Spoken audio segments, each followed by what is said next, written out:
1절부터 18절까지 옵니다. 교독합니다. 내가 보면 또 다른 짐승이 땅에서 올라오니 새끼양같이 두 뿔이 있고 용처럼 말하더라.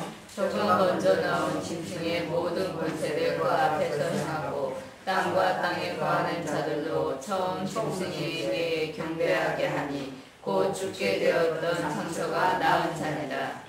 큰 이적을 행하되 심지어 사람들 앞에서 불이 하늘로부터 땅에 내려오게 하고 짐승 앞에서 받은 바 이적을 행함으로 땅에 거하는 자들을 미혹하며 땅에 거하는 자들에게 이르기를 칼에 상하였다가 살아난 짐승을 위하여 우상을 쌓으라 하더라.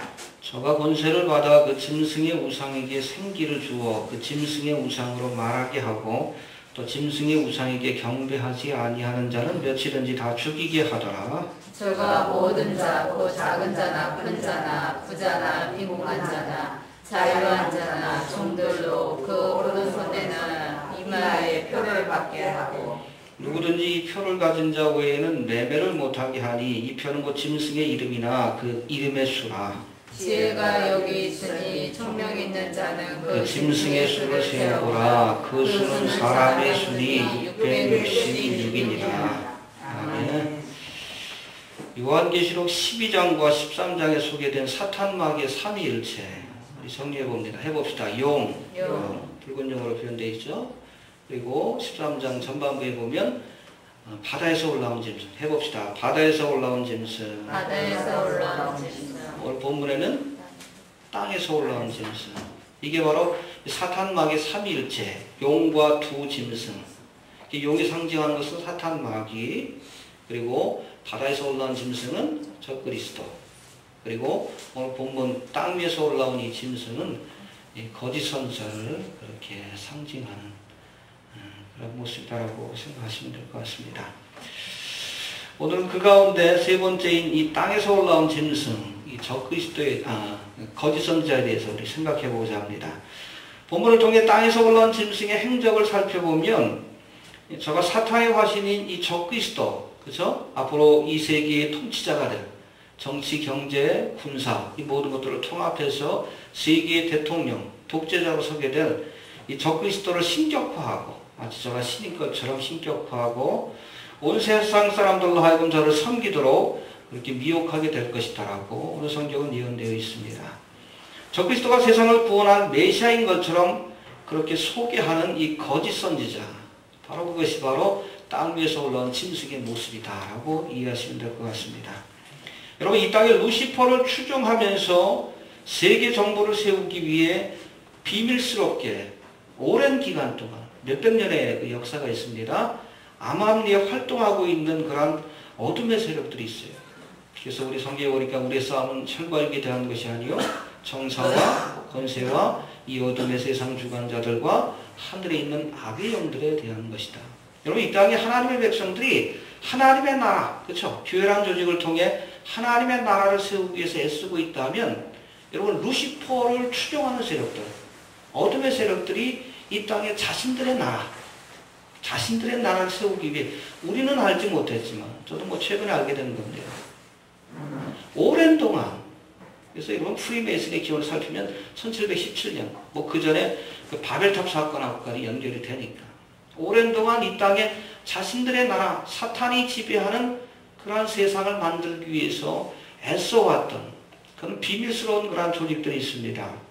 그 기원과 활동 영역에 따라서 예수회, 또 일루미나티, 프리메이슨, 엘리트 혹은 금융자본가로 불리기도 하는데 저들은 뉴월드 오더라는 구호 아래 이 땅의 세계정부, 그렇죠? 요즘 제일 많이 듣는 것이 세계정부죠.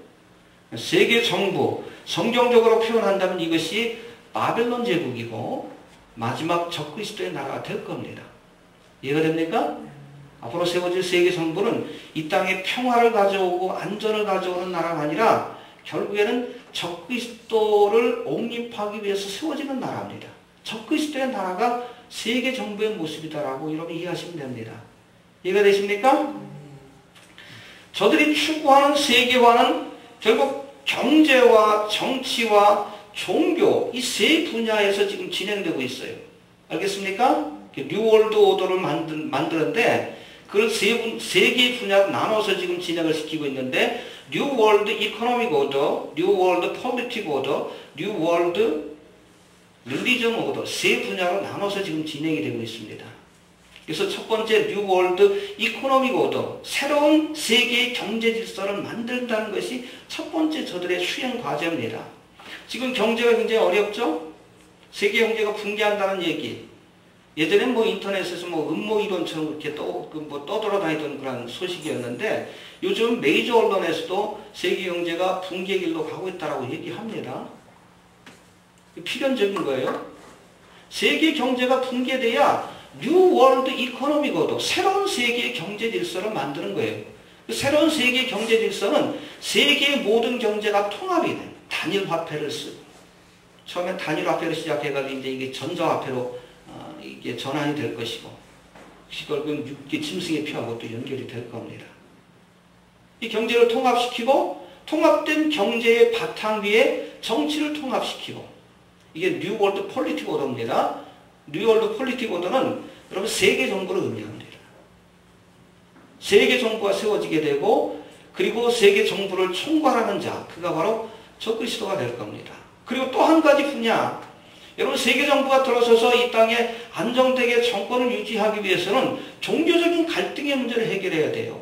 그래서 뉴 월드 릴리전 오더 그래가지고 세계의 모든 종교를 통합하는 그런 작업들을 지금 암암리에 해오고 있어요. 프리메이슨들이 예수회가 여러분 예수회 그래가지고 이들이 뭐 예수님을 따르는 자 믿는 자들이라고 착각하면 안 됩니다. 자신들도 예수가 될 수 있다라고 믿는 뉴에이지 사상가들이에요. 이해가 됩니까? 자신들도 수련을 하면 나도 예수가 될 수 있더라. 사탄으로부터 온 그런 사상들을 받아들이는 어둠의 세력들. 예수회가 바로 그겁니다. 특별히 프로테스탄티즘. 종교개혁을 일으키고 나서 말씀 안에 바로 선 믿음의 성도들이 그래서 캐톨릭으로부터 이렇게 분파가 되었죠. 근데 이 캐톨릭으로부터 분파된 개신교를 없애기 위해서 만든 조직이 바로 예수회예요. 그들이 섬기는 것이 루시퍼입니다. 프리메이슨도 마찬가지고 일루미나티도 마찬가지고 그래서 어디 보면 뭐 예수회가 일루미나티를 만들고 프리메이슨을 만들었다. 뭐 기원이 다 복잡해 어디부터 시작됐는지 모르겠는데 아무튼 그 뿌리는 사탄 마귀 루시퍼로부터 왔다는 것. 일루미나티든 예수회든 그리고 프리메이슨이든 공통적으로 저들이 추구하는 것이 있어요. 사탄 마귀를 숭배합니다. 뉴에이지 사상을 숭배하고 있고 그리고 세계 정부를 세우기 위해서 했습니다. 그 세계 정부가 결국 적그리스도의 나라가 될 것이다라고 성경은 그렇게 분명히 우리에게 말씀해주고 있어요. 이해가 됩니까? 요즘 들려오고 있는 뭐 이명박도 세계화 얘기 많이 하는데 이명박이 프리메이슨이기 때문에 그래요. 그러니까 이 땅에 뭘 실현하기 위해서 했었는지 그걸 알아야 돼요. 그 세계화의 모습이 어떤 것인가. 뭐 인터넷에 많이 돌아다니고 있고 저도 뭐 필요한 자라도 올려놨으니까 한번 좀 찾아보시고 좀 정리해 볼 수 있는 시간들을 가지시길 바랍니다. 그래야 세상이 보여요. 그림자 정부라고 표현합니다. 저들의 존재를 알아야 실제적으로 우리가 보여지는 뭐 이명박이 세상을 다스리고 오바마가 다스리는 것이 아니라 그 밑에 저들을 조종하는 세력들이 있어요. 그림자 정부라고 하는데 우리가 그들을 알아야 세상이 어떻게 돌아가고 지금 경제 위기가 왜 발생했고 이것이 결국에는 어디까지 무엇을 위해서 진행되고 있는 사건인지 이해할 수 있습니다. 미네르바가 그거 밝히다가 감옥에 간 거예요. 이해가 됩니까? 인터넷 농객이. 그거 밝히다가 감옥에 간 거예요. 그것대로 됐거든. 2008년 금융위기도 왔고 그 미네르바가 뭐 한 5년 10년 전서부터 자꾸 금살더라 그랬어요. 왜 세계 경제 붕괴 길로 간다. 그때도 됐거든. 감옥에 가다 놓은 거예요. 다른 말 못하도록 협박하고. 모르겠어요. 예수님이 좀 늦게 오시면 저도 감옥에 갈지 모르겠습니다. 그런 얘기를 계속 하고 있는데. 아무튼 이 땅에 뉴월드 오더라는 부활의 세계 정부, 바벨론 제국을 세우기 위해서 애쓰고 있는 어둠의 세력이 있다는 걸 여러분 꼭 기억할 수 있게 되길 바랍니다.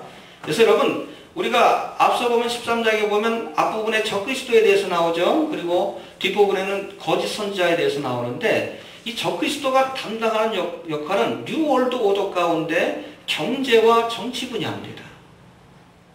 이게 실질적인 권력을 가지고 세상을 다스리는 세계의 대통령이 될 거예요.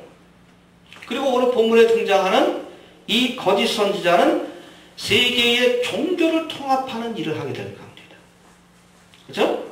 경제가 통합이 되고 정치가 통합이 됩니다. 그 통합된 경제와 정치, 세계 정부를 다스리는 것은 적그리스도고 이제 종교가 통합이 되면 그것까지 적그리스도가 다스리는 게 아니에요.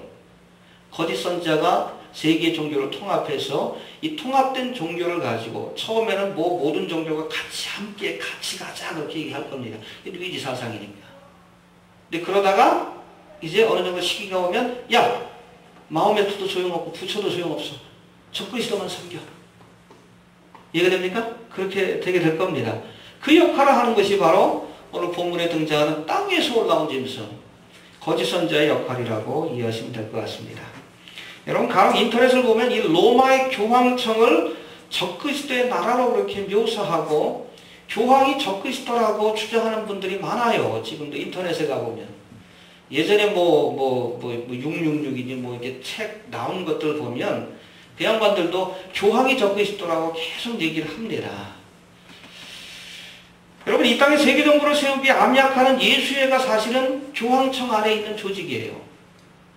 그래서 그런지 몰라도 이 교황청을 적그리스도의 나라로 교황을 적그리스도로 명시하는 사람들이 많습니다. 하지만 여러분 교황이 세계의 정치와 경제를 통합하고 이것을 직접 다스린다는 것은 좀 무리가 있어요. 그렇죠? 세계 지도자들이 과연 그것을 인정해 줄까? 이슬람 세력이 그것을 인정해 줄까? 좀 무리가 있는 해석 같다는 생각이 좀 듭니다. 현재 기독교를 비롯한 세계의 모든 종교를 통합해서 하나로 만들려고 하는 이 로마 교황청, 그렇죠? 그래서 요한 바오로 2세도 1980년 전인가요? 세계 모든 종교자, 심지어 무당들까지, 인된 샤먼들까지 불러가지고 교황청에서 무슨 집회를 연 적이 있어요. 마스터 플랜이 뭡니까? 세계의 모든 종교를 통합해서 하나로 만들려고 한다는 거예요. 바로 뉴 월드 릴리전 오더를 실행하는 기관이 로마 캐톨릭입니다. 그래서 로마의 교황청이 바로 이 거짓 선지자의 역할을 감당한다고 이렇게 보는 거예요. 이해가 됩니까? 예.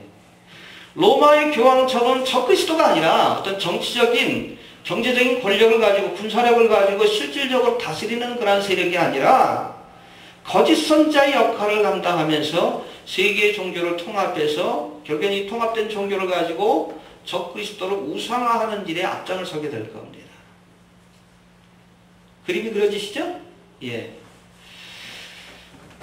그리고 또 지금의 교황이나 지금 세워진 교황이나 아니면 7년 대환란의 기간 동안에 새롭게 세워질 교황 가운데 오늘 본문에서 말하고 있는 땅에서 올라온 짐승, 거짓 선지자가 등장할 가능성이 크다라고 보시면 될 것 같습니다. 정리합시다. 지금 교황이나 교황청이 여러분 적그리스도가 아니에요. 그러나 거짓 선지자의 역할, 뉴 월드 릴리전 오더, 세계 종교를 통합해서 적그리스도를 우상화시키는 그 일을 지금 추진하고 있는 이 로마의 교황청과 교황이 거짓 선지자가 될 것이다 라고 이렇게 이해하시면 될 것 같습니다. 정리가 되시죠? 예. 그래서 여러분 이 적그리스도가 세상을 통치할 때는 항상 교황하고 같이 다니는 거예요. 거짓 선지자하고 같이 다닙니다. 여러분 아합 시대 때 아합은 이스라엘을 북이스라엘 실제로 다스리는 대통령이었어요. 왕이었죠? 근데 그 옆에 누가 있었어요? 이세벨이 있었지. 이세벨. 이게 거짓 선지자예요. 이세벨. 바알의 여러분 사제라고 하는데 이게 이 여자 결국에는 온 이스라엘 우상화시키는 일을 앞장을 서잖아요. 아합과 이세벨의 모습. 이게 마지막 때에 나타날 적그리스도와 거짓 선지자의 모습. 그래서 거짓 선지자의 역할은 세계의 모든 종교를 통합하고 교회를 배도의 길로 인도하고. 그래서 음녀라고 얘기합니다. 음녀가 뭐예요? 신랑이 있는데 로마 캐톨릭이 예수 그리스도를 신랑이라고 하면서 실제로는 바알을 섬기고 태양신을 섬기고 아세라를 섬기고 그렇죠? 마리아를 섬기고 그게 음행이에요. 음녀라고 표현하는 그것이 그런 의미를 갖고 있어요. 영적인 가늠이요. 음녀. 이세벨이 음녀의 대표적인 그런 상징적인 인물인데 바로 그러한 역할을 거짓 선지자가 감당하게 될 것이다. 그리고 이렇게 통합된 종교, 이 모든 종교 세력들을 규합해서 결국에는 나중에 그 7년 반이면 마지막 단계인 3년 반의 그 기간이 오면 야 다른 종교 이제 다 필요 없어. 다 때려부시고 그리고 이제 적그리스도만을 적그리스도가 바로 구초다. 적그리스도가 바로 공자다. 적그리스도가 바로 그리스도다. 그렇게 얘기해서 적그리스도를 우상화하는 일에 앞장을 서게 될 겁니다. 잘 정리하시길 바랍니다. 이것만 좀 들으셔도 돼요. 오늘 다 끝날 것 같지는 않은데 적그리스도의 모습을 한번 살펴봅니다. 11절 한번 봅시다. 시작. 내가 봄에 또 다른 짐승이 땅에서 올라오니 새끼 양같이 두 뿔이 있고 용처럼 많으라. 예, 적그리스도를 예표하고 있는 첫 번째 짐승이 바다에서 올라왔다고 했는데, 그렇죠? 바다에서 올라왔다고 했는데 두 번째 짐승은 땅 위에서 올라왔다라고 말씀하고 있습니다. 해봅시다. 땅에서 올라왔다. 땅에서 올라오라. 예, 바다는 여러분 열국을 상징합니다. 그래서 온 세상에 그러한 그 인정을 받고 세계적인 지도자로 적그리스도가 등장하게 될 것이다. 세계 대통령으로. 그리고 이 바다는 어비스라고 해서 시면, 무적행하고 같은 의미입니다. 그 기원이 사탄 마귀로부터 어둠의 세력로부터 왔다라고 이렇게 이해할 수 있는 바다로부터 올라온 짐승이라고 했고 두 번째 짐승은 땅에서 올라왔다고 했는데 이 땅이 무엇을 상징하는지에 대해서 우리가 알아야 합니다. 그래서 어떤 주석가들은 계시록 13장에 등장하는 이 바다를 이방인들의 세계 그리고 땅은 이스라엘 백성들이 살고 있는 이 가나안 땅 홀리랜드라고 해석을 하기도 합니다. 그래서 유대인들 가운데 거짓 선지자가 등장한다라고 주장하는 사람도 있어요. 이것이 바로 엔티세미티즘, 반유대주의적인 사상의 근간이 되기도 했습니다. 그래서 이 역사 속에서 유대인들이 얼마나 핍박을 받았는지 몰라. 그 정점에 있는 것이 바로 뭡니까? 2차 대전의 유대인 학살입니다. 근데 여러분 나치 정권을 지지해준 세력이 어딘 줄 아셔요? 로마 캐토릭이에요. 신성 로마 제국을 세운다 그러니까 이 나치 정권을 지원해줬습니다. 그 로마 캐토릭의 사상이 뭔지 아십니까? 유대인이 예수를 죽였다. 유대인 가운데 거짓 선지자가 등장할 것이고 심지어는 유대인들 가운데 거짓 그리스도가 등장한다라고 그런 사상이 있어요. 캐토릭의 신학 가운데. 엔티세미티즘입니다. 반유대주의. 여러분 히틀러도 거기에 영향을 받은 겁니다. 그리고 로마 캐토릭의 제가하에 암묵적인 승인 아래 유태인들을 죽인 거예요. 그거 이해하시길 바랍니다. 그래서 엔티세미티즘의 하나의 근거로서 제시하기도 하는데 아주 위험한 사상입니다. 이 땅을 가나안 땅인 유대인, 이스라엘의 땅이고 결국에는 마지막 때의 유대인들이 세상을 미혹할 것이다. 아주 위험한 사상입니다. 예. 무리가 있는 해석입니다. 일반적으로 오늘 본문에 등장하는 이 땅을 하늘과 대조된 개념으로 이해하는 것이 일반적인 해석이 해봅시다. 하늘과 하늘과 대조되는 것이다. 대조되는 것이다. 예. 이